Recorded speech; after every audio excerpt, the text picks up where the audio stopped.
So today we're going to be doing a review for exam 4, which covers chapter 7 and 8. So I'm going to go over a few problems and a few concepts that you might see on the exam. This isn't everything that's going to be on the exam. I just wanted to show some similar problems. So make sure you are doing the practice exam, which has a key to see all the types of problems, and then looking at the review sheet as well.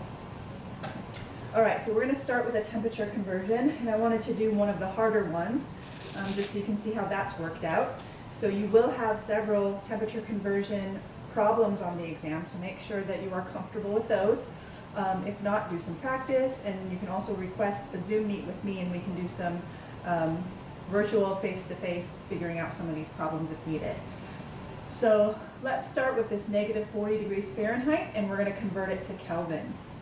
So the reason this is one of the harder ones is because if you look at the equations, you can't get from Fahrenheit to Kelvin directly.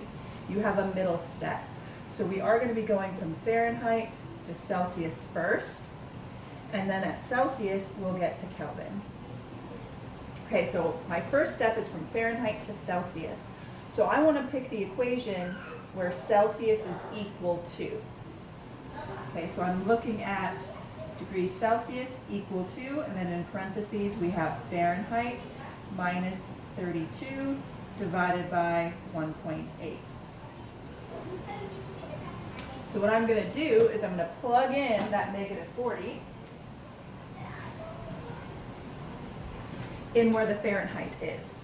Now the key with this equation is making sure that you put this top portion in parentheses so that order of operations does the subtraction before it does this division.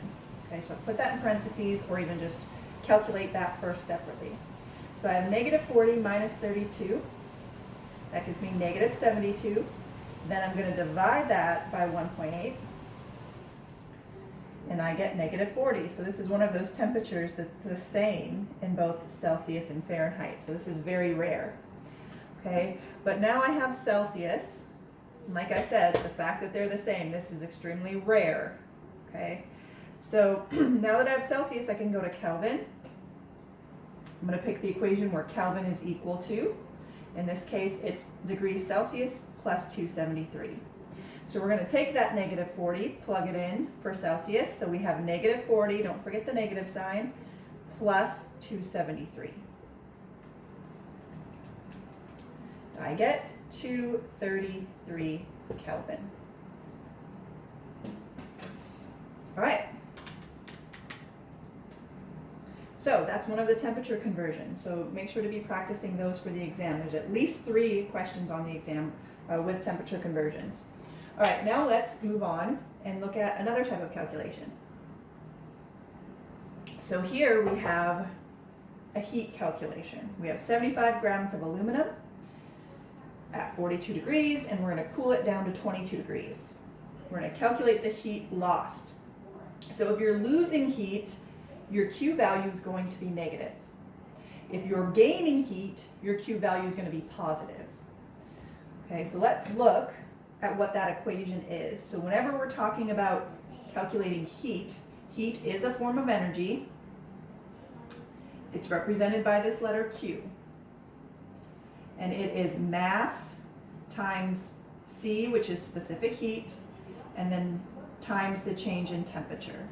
Okay, so we have 2 equations for this, because the second equation just takes this delta T, which means change in temperature, and spreads it out. So change in temperature, what that is the final temperature minus the initial temperature. So TF minus TI, final minus initial. So remember, heat is dependent upon mass, so the amount of a substance. It's also dependent upon specific heat, so the type of material, because specific heat, remember, that changes depending upon the material. For aluminum, the specific heat of aluminum is 0.215. Okay, but if we're talking about a different material, water for example, the specific heat would just be 1. So these are some concepts you need to know for the exam as well. So heat is dependent upon mass, amount of material, type of material, the specific heat, and it's also dependent upon a temperature change. Okay, and this equation tells you that. So now let's figure out what all these pieces mean and plug them into the equation. Okay, so my M, my mass, is that 75 grams. Do I want it in grams? Well, to figure that out, you can always refer to the units on specific heat. So we have grams for mass, Celsius for temperature, and then calories, I almost said Kelvin, calories, which is what the heat, the Q value, is measured in. So we have 75 grams for the mass. 42 degrees Celsius is going to be one of my temperatures. 22 degrees Celsius is going to be the other. So I just need to figure out which one's my final and which one's my initial. It's important to have the correct one labeled because you might get a negative answer versus a positive one, okay? So you need to make sure you're labeling them correctly. So reading this, it says it went from 42 down to 22. So 22 is where I ended. So 22 degrees Celsius is going to be my final. It's going to put my 42 as my initial. And then of course we don't want to forget that C value, the specific heat. So C stands for the specific heat, and that's dependent upon the type of material, in this case aluminum. So now that we have everything, we can plug it into the equation. So we have 75 for our mass. We have 0.215 for our specific heat. And then we have 22 for final temperature. And we're going to subtract 42, the initial. So notice this subtraction, we're going to get a negative number. And since we're losing heat, that makes sense. Your heat value, your Q value should be negative if you are losing heat. So 22 minus 42 gives me negative 20. I'm going to multiply that by the specific heat and by the mass. So I get negative 323. And the units on Q, on heat, are calories, remember?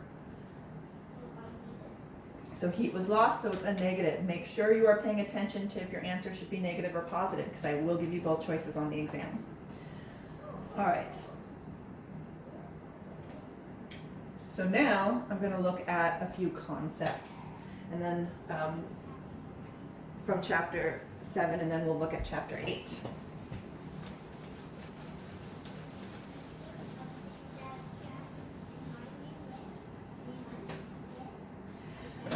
So we just said heat, that Q value is dependent upon mass, the type of substance, which is the specific heat, and then the temperature change. Well, I want to talk a little bit about what specific heat is. We said specific heat, that C value is dependent upon the type of material, and its definition is the heat capacity of a substance. So how much heat can that material absorb before the temperature goes up? Okay, we talked about an example in the PowerPoints. Would you rather walk out on a hot day onto a wood deck or a metal deck? Okay, wood has a higher specific heat. That means it has a higher heat capacity. So it can absorb more heat from the sun before the temperature goes up. Whereas metal has a very low specific heat. So it has a lower heat capacity, so it doesn't take very much heat for the temperature of metal to go up. All right, I also want to look at, get out a different marker here, conduction, convection, and radiation. So these are 3 types of heat transfer. And what you need to know about these, if you've looked at the review sheet or the practice exam, you need to know their definitions. Spelling these wrong, but you also need to be able to pick out examples. Okay, so if I give you an example, for instance, I say, okay, you add cold creamer to your hot coffee in the morning. So there's going to be a heat transfer there, right? Your coffee is going to get colder by adding that cold creamer. But what type of heat transfer? Is it conduction, which is direct contact, and then objects not moving? Or would adding that cold creamer be convection, which is also direct contacts, but it's fluids? And by fluids, that can either be liquids or it can be air. Okay, so adding cold creamer to your hot coffee, that would be convection, because you're dealing with fluids. You have a hot coffee, you have cold creamer, and when you mix them together, much like mixing a hot water and cold water together, the heat transfer happens through convection. Those fluids are moving and in direct contact with each other. Another example is heat in your house or air conditioning, right? You have air coming into your house, mixing with the other air, and heat transfer happens through the flow of those molecules, those gas molecules. And radiation, the last one, is no direct contact. So this is the sun heating up the earth. It's not touching the earth. Or another example is a fire. Putting your hands near a fire, you can feel the warmth without touching the fire. If you touched the fire and got burnt, that would be conduction because it's direct contact. You're touching the fire or the hot poker that's in the fire, and you get burned through that. That heat transfer would be conduction. But just putting your hands near a fire without touching it would be radiation. Okay, so no direct contact. All right. So now let's move on to electricity. So I'll talk a little bit about electricity and then we'll do some problems. So some of the concepts you want to know for electricity. So what is electricity? We talked about two types. We talked about static electricity mostly, but we also talked about an electric current, okay, which is a form of electricity as well. So first off, electricity comes from what? What part of a molecule, what part of an atom contributes to electricity? Is it a proton, a neutron, an electron? Well, the hint's in the word, electricity, so electrons, so it's electrons. Doesn't matter if we're talking about static electricity or an electric current, it's electrons that are making both of these occur. So for static electricity, this happens due to friction. And this is when electrons are transferred. So an example that we used was the balloon, rubbing a balloon on your hair or your head. And what you're doing is you're causing friction. Electrons are being transferred from your head to the balloon, causing the balloon to have a negative charge. So let's draw my balloon. So it has a negative charge now because I rubbed electrons off on it. And then now your hair, here's my horrible picture of a person, has a positive charge.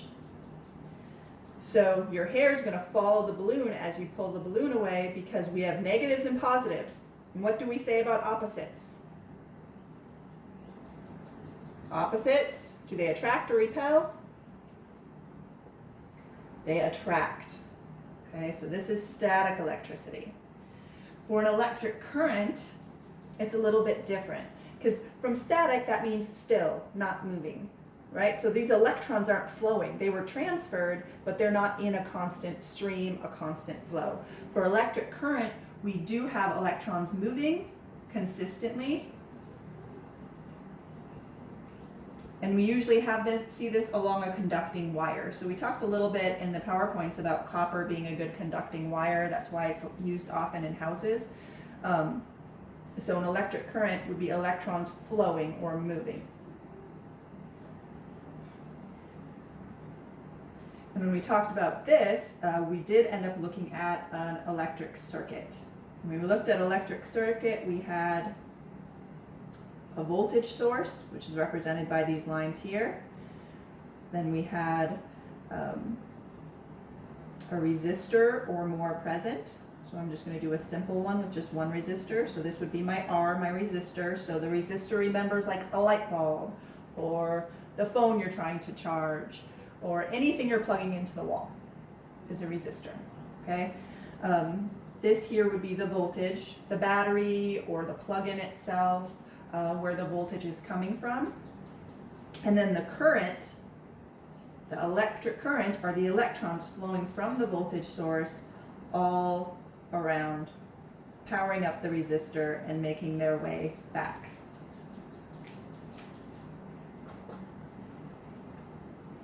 All right. So we'll talk more about resistors here in a moment. Before we do that, I want to talk about one more aspect of electricity called induction.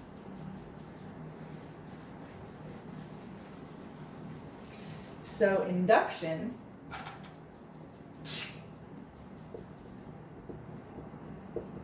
this was where we have a charged object being brought near a neutral object, but not touching, okay? Near but not touching. And what happens is the charged object induces a charge on the neutral. So, an example of this, and you've seen several, so if you have glass rod, okay, we've got positive charges everywhere. And we get that glass rod charged, so it's got all positive charges. All right, then we have a neutral object. Let's do a sphere. So this neutral object has negatives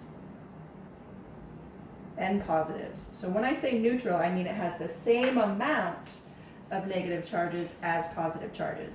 And before that rod gets close to the neutral object, they're spread out evenly. For every negative, you have a positive. But as you bring this closer, since opposites attract, what's going to happen is that positively charged rod is going to attract all of the negatively charged electrons. So all the negative electrons are going to move towards that positively charged glass rod, and then all the positives then will be pushed back to the other side to make space for the negative charges. So as I bring that rod closer, what's going to happen is all the negatives are going to be attracted to it because opposites attract. So they're all going to come over to this side. So we've now induced a negative charge on the sphere. Okay, all the positive charges then, since like charges repel, are going to move as far away from that positively charged glass rod. Okay. All right.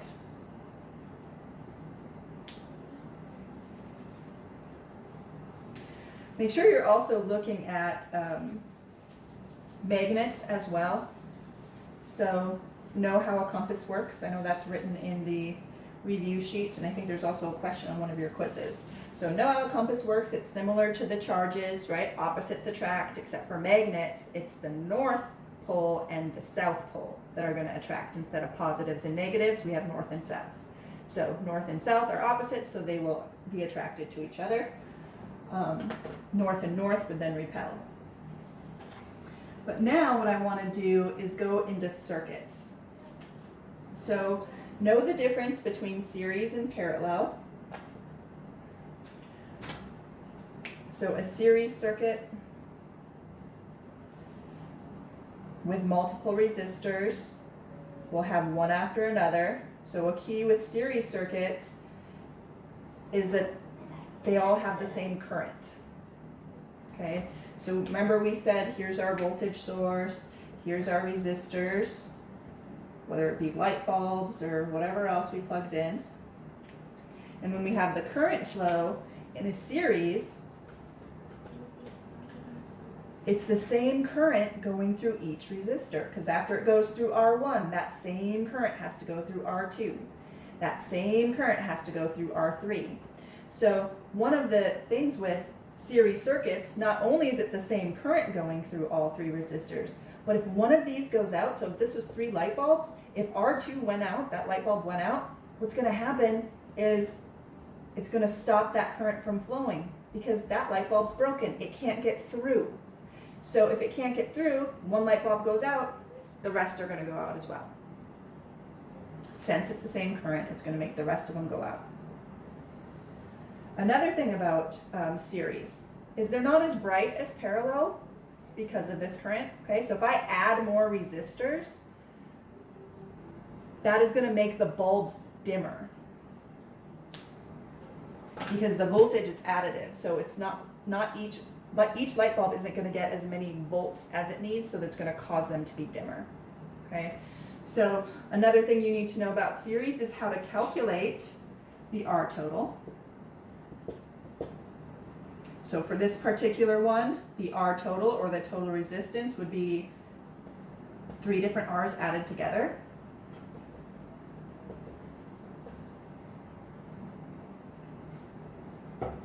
So let's give these some values. Let's say R1 is 15. Say R2 is 25. And we'll say R3 is 35.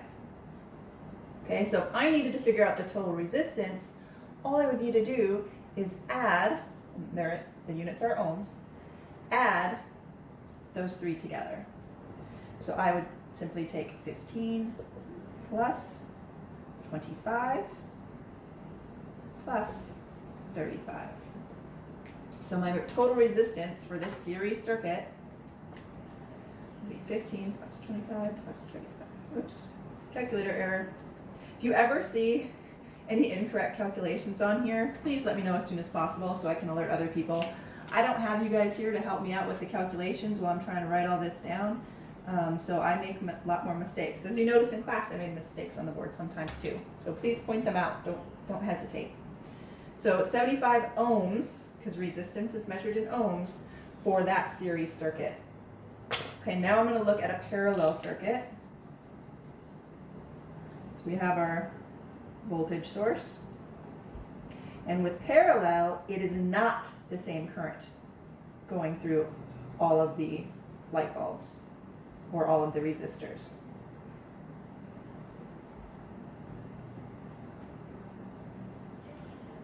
So R1, R2, R3.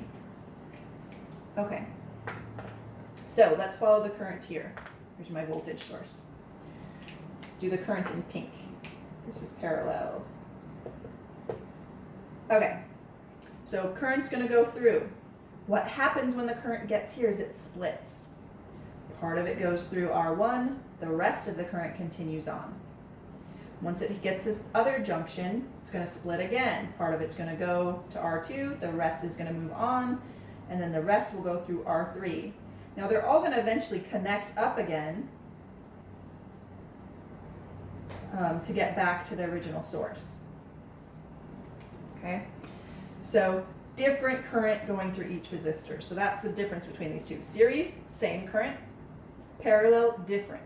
So since it's a different current going through each, if one bulb goes out, the rest are going to stay on because it's not breaking up the current flow because it's a different current for each resistor. All right, so to calculate our total for a parallel circuit, we have this 1 over R total calculation. So since it's 1 over R total, once we calculate it, we have to press that inverse button and do that inverse step. This is the most common one that people get wrong on past exams. So there are 3 resistors just like the top one. So I'm going to write 1 over R1, 1 over R2, 1 over R3. I'm going to use the same values for my resistors. So you can see that there's a difference. So R1 is going to be 15. R2 is going to be 25. And R3 is going to be 35. So 1 over 15 for R1, 1 over 25 for R2, and 1 over 35 for R3. All right, so once I add those in my calculator, I'll divide it by 25 plus 1 divided by 35. Okay, what comes out for 1 over R total is 0.135. This is not your R total. This is not the answer. This is 1 over R total. You need the inverse of that. You need to flip this. Okay? So to flip that, you can press the inverse button on your calculator, that x minus 1 button. Or another way of looking at it is this is 0.135 over 1, right? So flip that. Okay, when you flip that, what happens is you get 1 divided by 0.135. And by pressing your inverse button, this is what it's doing. It's taking 1 divided by that number. Both ways will get you the same answer. So I'm going to press my x minus 1 button, and I get an R total. Write it up here because I'm running out of room. For the parallel circuit to be 7.39 ohms.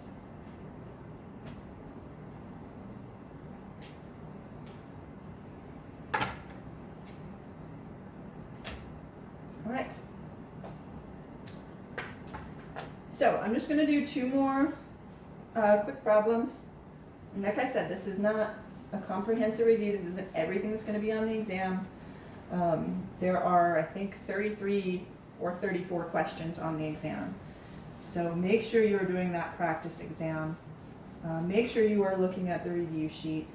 Any past quizzes you have done, if there are ones you got wrong or didn't understand, review those, contact me. Like I said, we can always meet up virtually.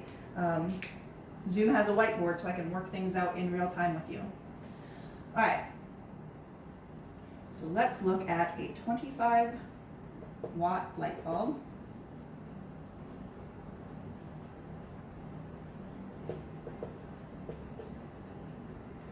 Plugged into a 125 volt outlet. Calculate the current. So I do have a sheet with both Chapter 7 and Chapter 8 equations on it, posted in the folder for this week for the exam. So you want to look at that, write your knowns and unknowns, and figure out what equation is going to work. Okay, so 25 watts. Watts is what? So it's important to know units. Watts is a power. Okay, we saw this in Chapter 6, I believe, and it's back again. So 25 watts is a power. Moving on to 125 volts, that's an easy one because its units are the same as its variable, V, volts. Current is the hard one because it's not C for the variable, it is I. And remember, current is measured in amps, which we represent by a capital A. Okay, so amps.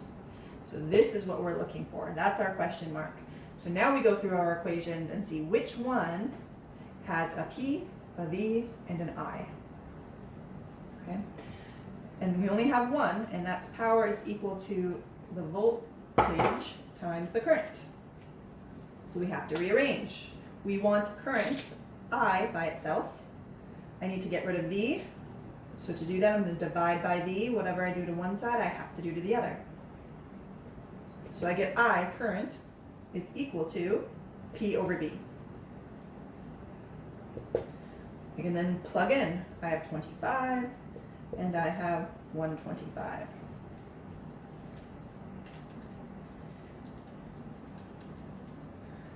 .2.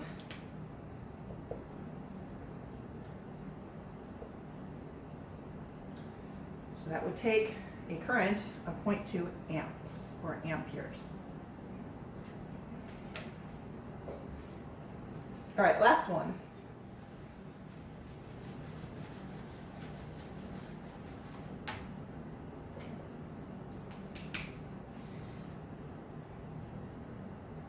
So how much energy?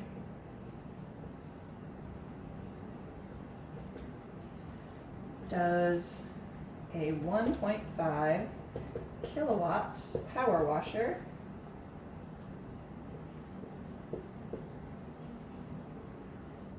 use in 22 minutes? All right, well, what do we got? How much energy? So energy is E,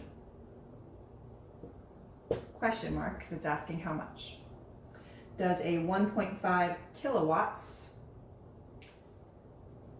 So kilowatts, so watts is power.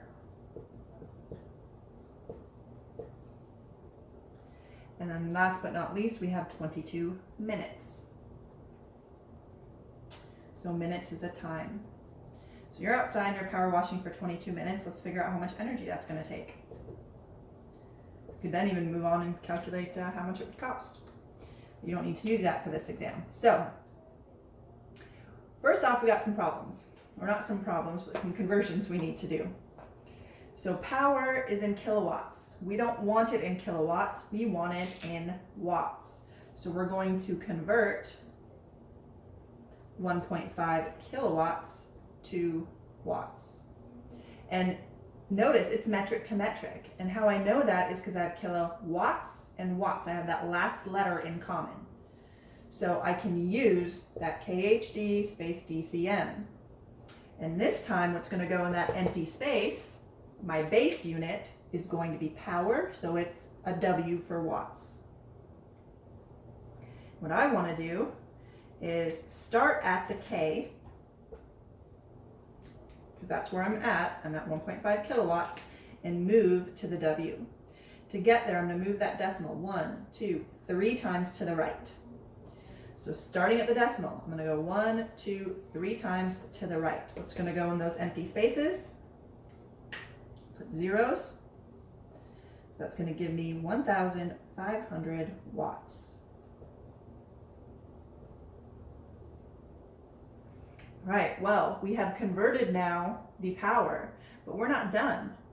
Looking at time, time's in minutes. Have we ever wanted time in minutes? We have not. We've always used it in seconds. So we need to convert 22 minutes to seconds.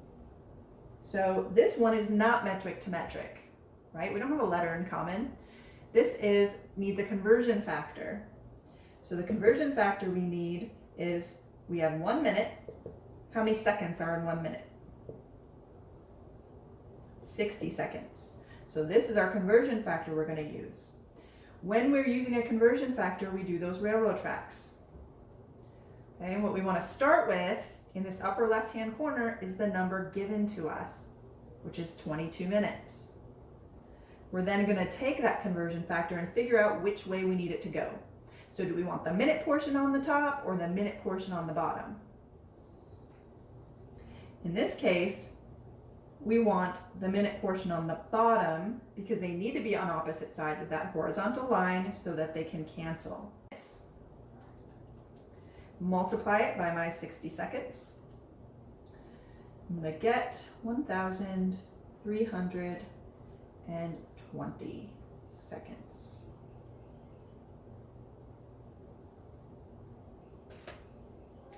All right, so everything is in the units I want now. So now let's find the equation. So I'm going to erase these conversions, give myself a little room here. I have energy is equal to power times time. So look at that. I did have to convert, but I don't have to rearrange the equation, so that's nice. My power, 15,000.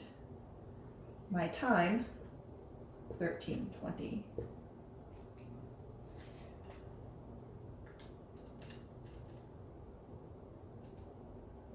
Ooh, that's a big number. And then 1, 2, 3, 4 zeros.